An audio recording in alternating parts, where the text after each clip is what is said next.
On this week's Eastern Conference edition of the Locked On NHL podcast, we are down to the final two teams. The New York Rangers and Florida Panthers begin tonight, and we will have a full preview, plus news and notes from around the East, including Ryan McDonagh going back to Tampa and a couple of coaches settling into their roles. Let's get into all that and more on this week's Eastern Conference Roundup edition of the Locked On NHL podcast. It's your team every day.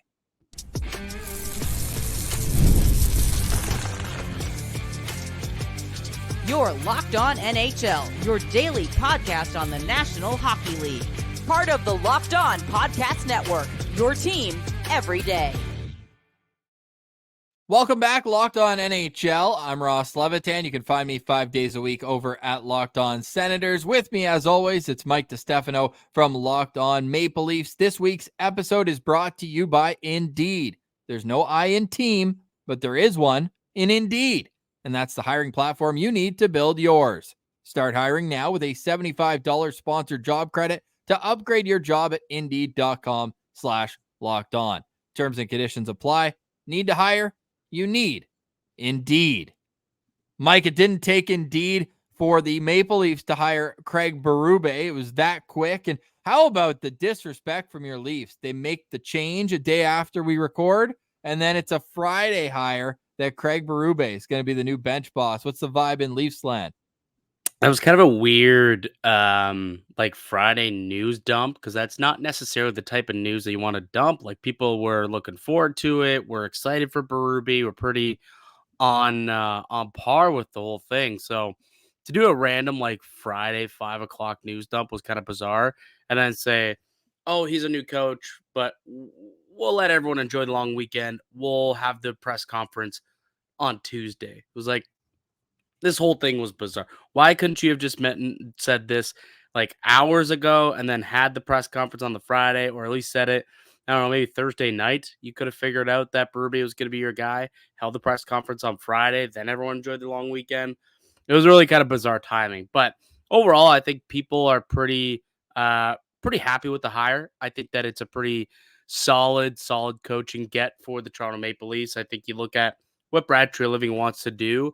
I think him and Craig Berube think the game the same way. So I think they'll be on the same page, which, should bode well for this team going forward if they can get the buy-in from Berube that they just couldn't seem to get under Sheldon Keefe. More on the coaching carousel, Rod Brendamore's extension in Carolina later on in the show, but it's the Eastern Conference Final. We've been working all season to get to this point where we have the President's Trophy winners taking on the Florida Panthers, who are no stranger to winning a ton of hockey games. It is Goliath versus Goliath. How are you looking at this series? Where will it be won and lost? It's tough. This is a really close series ultimately, and looking over on FanDuel, Florida is favored to win at -144. But I kind of like our Rangers, Ross. Our Rangers, to me, I think that they're just a little bit of a deeper team, both up front and more in particular on the back end. I think you look at the goaltending, Igor Shesterkin's just doing some unbelievable things right now. There it is. That's the Rangers. We are Locked On Rangers here on the Eastern Conference edition. We may as well be. And shout out to John Chick, by the way. Locked On Rangers was the top 5. I believe it was the 5th most listened to podcast in the United States, hockey podcast, over the weekend. They got to number 5. They're up with the big dog. So shout out to John Chick for that. Yeah, the Rangers just look like they're so deep. Now, how hurt is Adam Fox? They laughed it off in the press conference. That's a huge X factor to this series. Yeah, he's only got 4 points too. So the production hasn't been there. So there's big question marks on, what's up with him. But I mean, ultimately, Jacob Trouba, Keandre Miller, Ryan Lindgren, they've got dudes who can step up around him. You know what I mean? So obviously they'd be a lot better off if he's healthy and producing like we know he can be. But I think that they've got enough depth on the blue line where even if he's only at 75, 80%, I think that they still got enough to weather the storm. I will say this, though. the Florida Panthers bring an element of physicality that the Rangers haven't seen yet in this postseason. Obviously Washington, not the most physical team. Carolina, not physically imposing. The Florida Panthers, boy, like that team plays for keeps. Like that's a team that will absolutely hound you, and they'll hound pucks, and they'll forecheck hard, and they'll make sure they leave a mark and take a chunk out of you. So that is the one thing that's going to be interesting. How do the Rangers, who haven't seen it in a little while, how do they withstand the physicality that Florida's going to want to play? Well, if you're the Rangers, you think, hey, we have to play through this, play fast, play our game, and try to draw a few penalties because they've Yeah. got the best power play in the Eastern Conference, third in the National Hockey League during these playoffs. They've already scored 11 power play goals. So they need to keep hoping that, or not hoping, but they need to keep playing through it, not get caught off or get brought into the alley and get into those line brawls. No need for that if you're the Rangers. They're at their best when their top guys, skilled guys, are doing their thing. Like the Panthers' skilled guys are also pests, and they play better when they're in it, invested physically and trying to have these games within the games. You saw Kachuk fight Pasternak last series. These guys are all driven on passion and physicality, where I don't think that's the Rangers' game. Certainly not Zibanejad or Panarin or Lafreniere. They don't really have as many guys who want to get in the trenches like that, and that's fine. But they'll beat you up on the scoreboard if you take too many penalties against them. So if I'm Peter Laviolette, I am preaching discipline, discipline, discipline to the Rangers team. Does a Rempire building make an appearance here in this series more often than not, you think? I think he plays game one, and by the time you're listening to this, you'll probably know. Now, is he going to make an impact? Probably not. He's only been averaging 5-6 minutes of ice time this postseason. I think you just see him used sparingly, and I would almost say that it's a negative if we see him up over 10 minutes because it means that Laviolette's coaching to the Panthers' hand. Right. If Good I'm point. Laviolette, I'm wanting to make sure that, like, almost like don't poke the bear. And in the playoffs, it's hard to do in a series because emotions are at such a high level, especially third round. But they need to control that because their power play is that good and can legitimately be the difference. When I look at it positionally at 5-on-5, it's a wash right down to Bobrovsky versus Sturkin in goal. Back end, so deep. Offensive guys with great defensive ability, guys who are physical. Then up front, they're both so deep. And truly the top two teams in the conference all year long are the Yeah. two left standing. Carolina made an argument throughout the year, but I mean, it fell off. It wasn't their goaltending wasn't that great all year. I know Freddie was out for most of it, but like top to bottom, the best teams at all positions are playing in the conference final. And it's going to be great theater. Yeah, on both sides. Realistically, I think you can make that argument. Like Edmonton, one of the top teams as well, and like that series is going to be great. And then over here, I mean, a lot of playoff brackets had these four as the final four, just based on how things were going to shake out throughout the divisional rounds and whatnot. And it's came to fruition. I'm excited though. I think it's going to be a really really entertaining matchup. What's your prediction here, Ross? I'm sticking with my New York Rangers because they are my biggest ticket for futures. I got two tickets. I got the Oilers and I got the Rangers. So I'm still alive. 2 out of 3. 2 out of 3 because I also had a future on the Winnipeg Jets. But we don't need to talk about them. But the New York Rangers, to me, they should be the underdog in this series. I was almost surprised at the They line are. when they are right. But what plus 110? Plus 120. 120. Yeah, so it's almost a pick 'em series. I'm surprised by that. You thought that They the got home Panthers. ice. Yeah. So like why are you surprised that they're that big of underdogs? That surprises me that they are that. Right. Sorry. No. I feel the same way.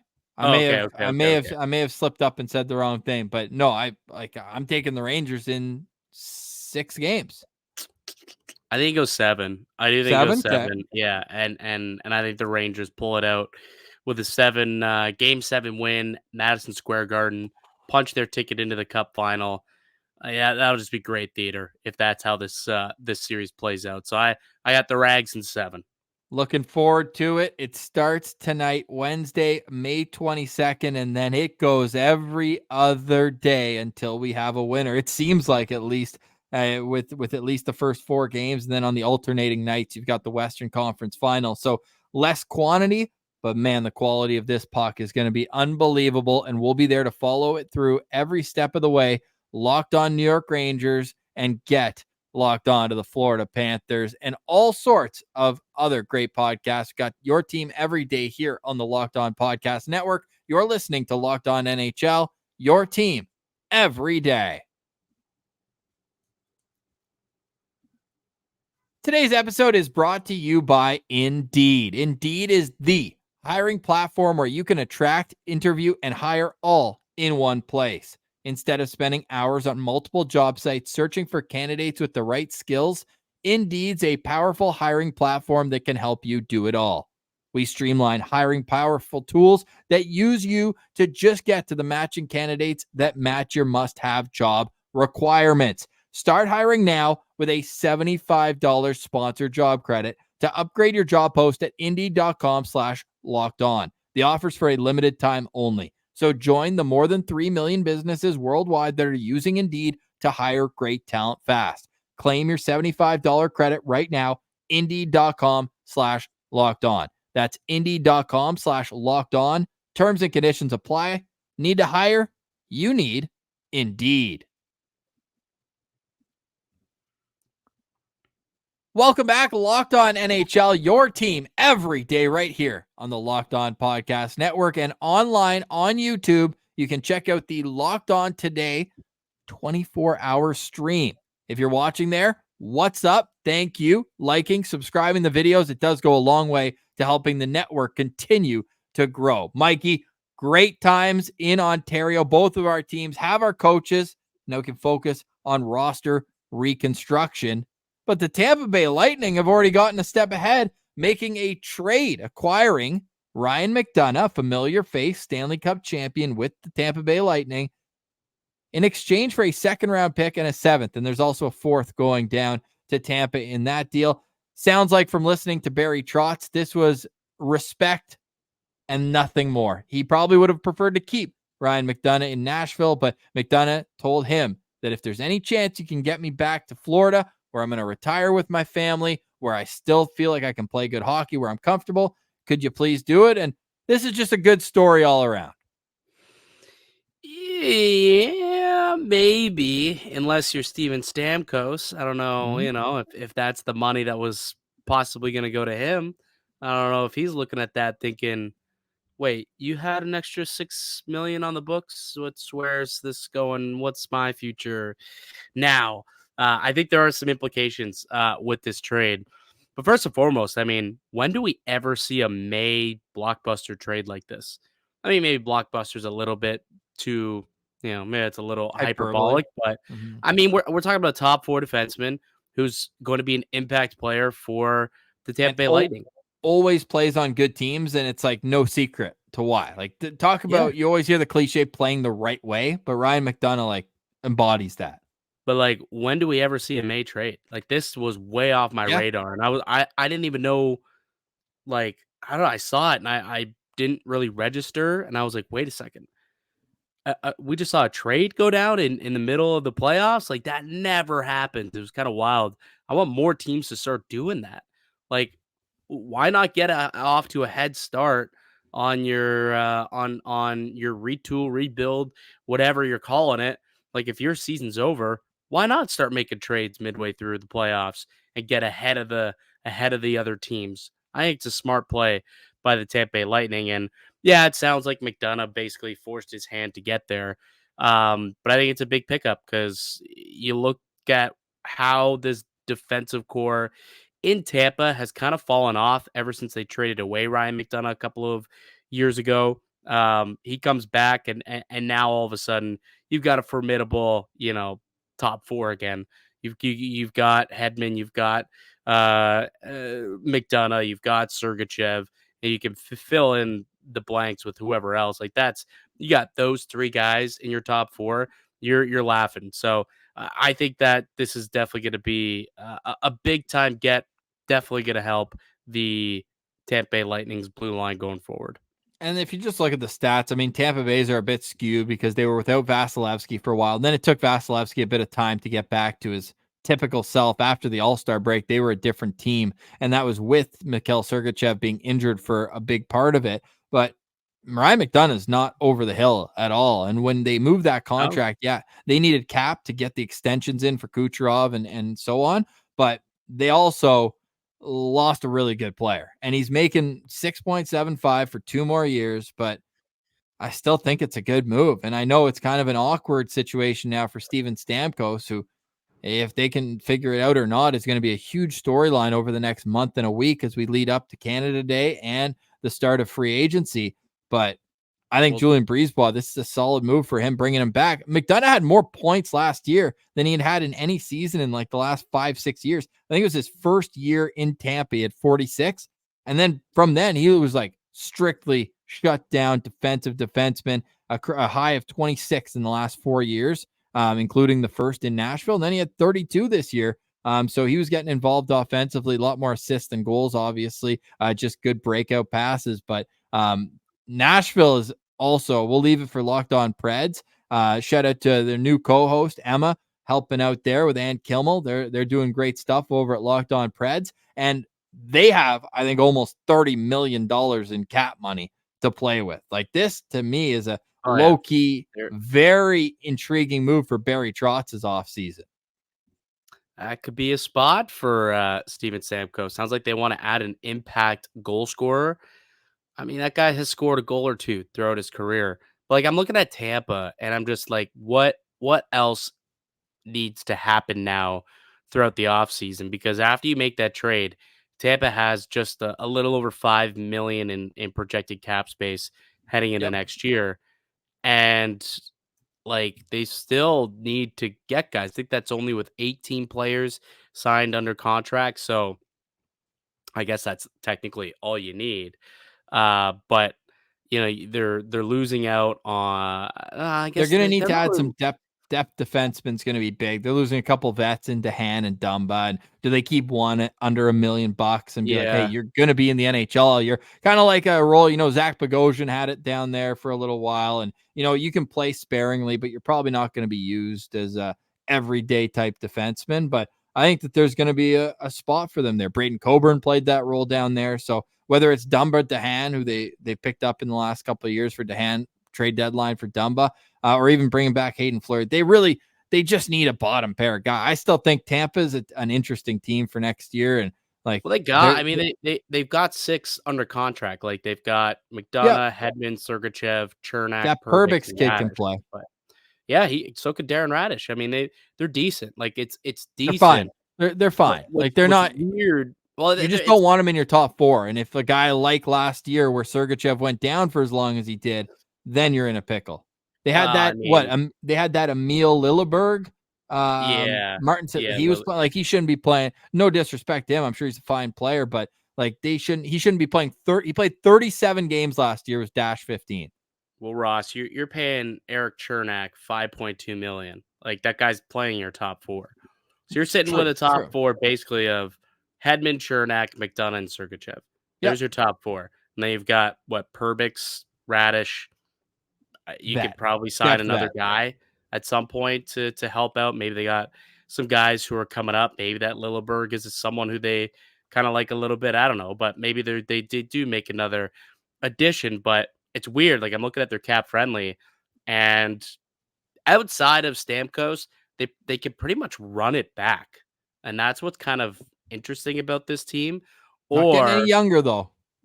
no, they're not. But or they could make an additional move, create more cap space, and then bring back their captain in Steven Stamkos. But that would cost you, I don't know, a Hagel or a Sorelli. Do you move on from Chernak's 5.2?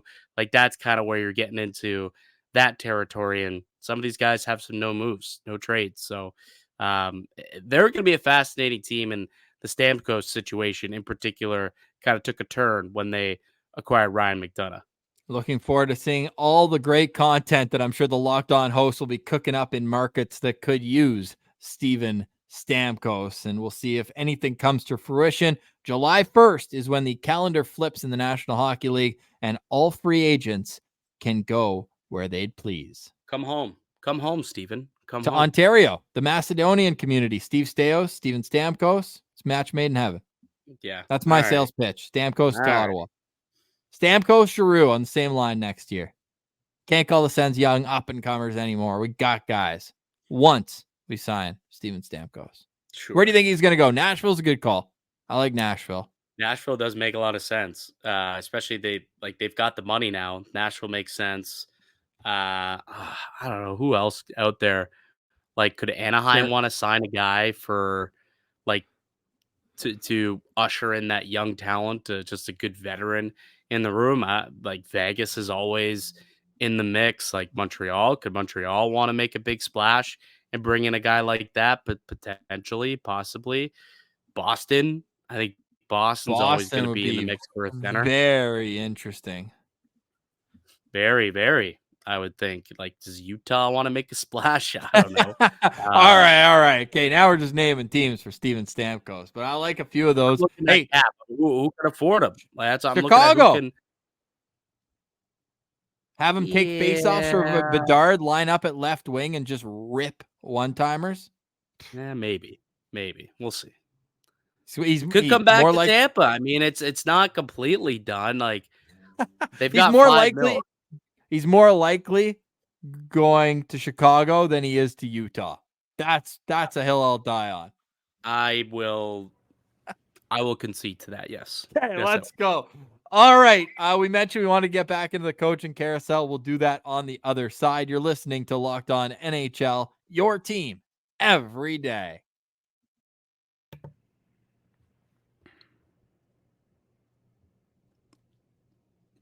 Welcome back, Locked On NHL, a part of the Locked On Podcast Network, your team every day. We have local experts on the biggest stories all across the Locked On Podcast Network, whether it's the Minnesota Timberwolves, who are just so much fun to watch. They start their Western Conference final, whether you're a Celtics fan or sticking to hockey. The Final Four is set. We have local experts on all the biggest stories. Locked On Oilers, go check them out over Locked On New York Rangers, Locked On Florida Panthers, and Locked On Dallas Stars. Here, I'm Ross Levitan. You can find me. I'm at Locked On Ottawa Senators. With me is Mike DiStefano from Locked On Maple Leafs. Mikey, Sheldon Keefe, New Jersey Devils. I'm hearing more talk pick up in that front. What would you think if Tom Fitzgerald decides to make Sheldon Keefe the next coach of the Devils? I think it'd be a good hire. I do. I think that it'd be a really good fit too. Sheldon Keefe was a good coach, and I think Sheldon Keefe had the right mindset of what he wanted to do, but for whatever reason, he wasn't able to get that through to the group. He goes into the New Jersey Devils organization. If he can somehow find a way to get through to that team, they've got a lot of talent, right? They've got a lot of offensive firepower, just like they had in Toronto. They can play that high-paced possession game, just like they did in Toronto. But guess what they also have? A bomb from the point in Dougie Hamilton, who'll be healthy again, which he never had in Toronto, which will go a long way to helping that team score on the power play and whatnot, which was the Achilles heel for Sheldon Keefe the entire time he was there. They never had anyone who could QB a power play. So that'll be big. Obviously, though, I mean, they're going to need a goaltender regardless, I guess, if they're going to want to do anything. That's what I learned from the New Jersey Devils this past season.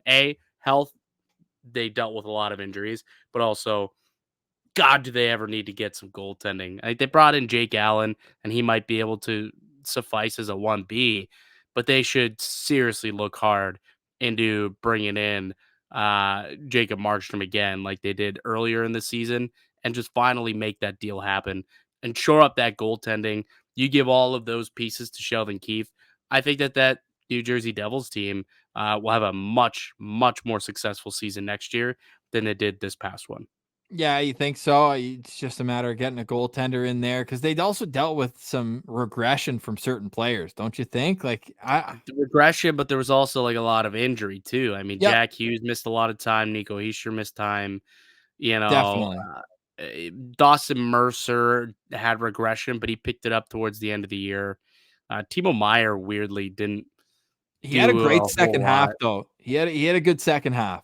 Yeah, a lot of the offense picked up in the second half, but then the goaltending was just piss off. Like they were Wait, just losing games 6-4. who was their head coach in the second half? Sick. I don't even Lindy Ruff. Who they fire? Who they bring in? Travis Green. Oh yeah, that's right. Ha! Nice. Hey, we're talking coaches. Got to get my guy. Got to get my guy in the mix. But no, I think they are doing. And look, you're going to get another year of experience out of Luke Hughes, of Seaman Nemec, all these guys who are bona fide studs, top 5 picks. Like they're going to come through. And then you add that to Dougie Hamilton's health is probably the biggest question mark for them. But I like Sheldon Keefe there too. And you know what they say about coaches, their second gig, a lot more prepared, especially coaches whose first gig is in Toronto. That's the media spotlight. You go to New Jersey, you're what? The 8th biggest team in the market? He's laughing. 2 football, 2 baseball, Rangers, Islanders or Devils, probably close. New York sports team. Probably the Islanders, man. The championships, though. The Islanders. Having that in the late 90s, early 2000s. I know, but it's closer than the 80s. Yeah, but still, like, there's a lot more historic nature of, like, Mike Bossy's 80s run than there is in, Brodeur Stevens' run of the 90s. Yeah. I think so. I don't know. Maybe I'm wrong. I'm wrong. So. Hey, let us know in the comments. Anyone listening in New York, I really want to hear the answer to this. So let us know. Go log in on YouTube. What's that? Scott Stevens. Scott, what'd you say? Maybe I said Mike Stevens. Mike Stevens. Somebody would get on you for that. Yeah. Can you name any Mikes from the New Jersey Devils of those years? I don't think you can. You know what name always jumps out those teams? Jamie Langenbrunner always. Yep. Name a random Devil, but Patrick Elias, obviously. He's not random. Like he was. No. It wasn't the egg. It was the egg line. It was Elias, Gionta, and Gomez, I believe. Yeah. That was like the 03 team, Cup team. Yeah, well, I remember that closely because they ruined my 11th year on planet Earth. 7 loss? I've got a couple of times where I've had to deal with that. Yep. Don't tell anybody this. This is just you and me talking. Not to Ottawa. Usually I'm celebrating wins after playing Ottawa in a Game 7, but Well, I was just going to say, between you and me, don't tell anybody. The Sens have never won a Game 7, but don't. I mean, the Leafs haven't in 20 years either, so. Yeah. Except their last one, their second last one, and their third last one are all likely against Ottawa. Yeah, honestly. Yeah. Damn. I think so. Well, what hurts more, that or the fact that Ottawa's last Game 7 loss was in double overtime with one puck putting them into the Stanley Cup final? And instead, the whole franchise just blew up instead. Yeah, tough titties. I hate Chris Kunitz, respectfully. Like I respect him so much that I hate him. You know how deep that goes? Not only that, do you know that a young Chris Kunitz was on the Anaheim Ducks that beat the Sens in the Stanley Cup final in 07? Yes, it did. It did. He's tortured us for a decade. Oh yeah, I'm well aware. People posted the photo when he. Is it weird seeing Carlson in a Pens jersey now after that? I thought it would be. The buffer team always kind of helps out. It was weirder seeing him in San Jose, but there's still no beef. Ottawa and San Jose, not the first big trade they made. Danny Heatley trade. And Martin Havlat ended up there. There's like some legendary Sens that ended up in San Jose. So because their GM Jonathan Chichu, what a stud. Yeah. Well, Milan Michalek was the top dog in that trade. Let's be clear. He had 35 tucks with Ottawa. Oh yeah, in 1 year. But like Chichu was. I mean, Joe Thornton spoon fed him 50 goals. Former 50 goal scorer. Yeah, one time. Got traded for a 2-time 50 goal scorer in Danny Heatley. That's you know what I found out? Danny Heatley's working for the Philadelphia Flyers. Found that out the other day. Oh, interesting. Yeah, he's in like the scouting. Imagine he was in charge of KHL relations with them. They've got quite the relation. Sounds like they're getting Michkov. Like that could be big news. Really, next year? Yeah, dude. You haven't heard this? No. The rumor mill is spinning online that they're going to let Matvei Michkov out of his contract. Now, this is all hearsay, and there's no sources involved with this, but just seeing online and reading the tea leaves, sounds like he doesn't really even play that much. Like I don't think his coach really likes him that much. They But don't on the like. record, they're saying he lost his dad last year, like in a very tragic way. And the official Russian stance is that like they want to do right by him. He's had a tough go. Like they want to let him do what he wants, and he wants to go to Philly. We'll see. But there's obviously the extra layer that the whole Ivan Fedotov situation happened, where he had to go live in Siberia and serve the Russian army when he tried to go and play in Philly. And that's the same management team that was able to get Fedotov over here. And now they have the Michka. It would be fascinating to see the behind the scenes of how all this works out. What does Danny Briere know about Habs fans whoever would be in so the NHL? upset if Yep. Michkov plays NHL games before Reinbacher, where it's like, oh yeah, that's why we took him first, because you never know when they're going to come over here. So he was on loan this year, Michkov. He was with Sochi, right? SK St. Petersburg, and then Oh, he he's was on loan to Sochi. So he only played right. one game with St. Petersburg, and then played 47 games with Sochi, had 41 points. So I'm guessing like St. Petersburg, who still technically owns his rights, are like, I mean, we didn't play him anyways. We sent him elsewhere. He might as well go off to Philly. So that would make some sense. Yeah, would be awesome for Philadelphia Flyers fans who have obviously been Oh through yeah. a lot with their top forward prospects saying, no, I'm not signing here. Having Michkov come in and be available to them that quickly would be a huge step for their rebuild and a team that overachieved this year. Mikey, any final thoughts? It's been a great show. We're starting to get that news and notes coming back, and I think that's only going to keep accelerating as we get closer and closer to the draft in Vegas and ultimately free agency period right after.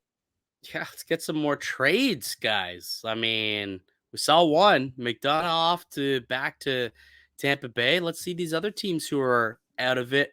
Start your off season. Get that extra 6 weeks ahead of time and make your moves. Let's go. Snippity snap. Give Ross and I something to talk about. Start your engines, and we'll be back next week. The Eastern Conference final will be in full go by then. So we're looking forward to that. For more from us, go check out Locked On Maple Leafs, Locked On Senators, and all of the great shows on the Locked On Podcast Network. We're a part of that Locked On Podcast Network. This has been Locked On NHL, your team every day.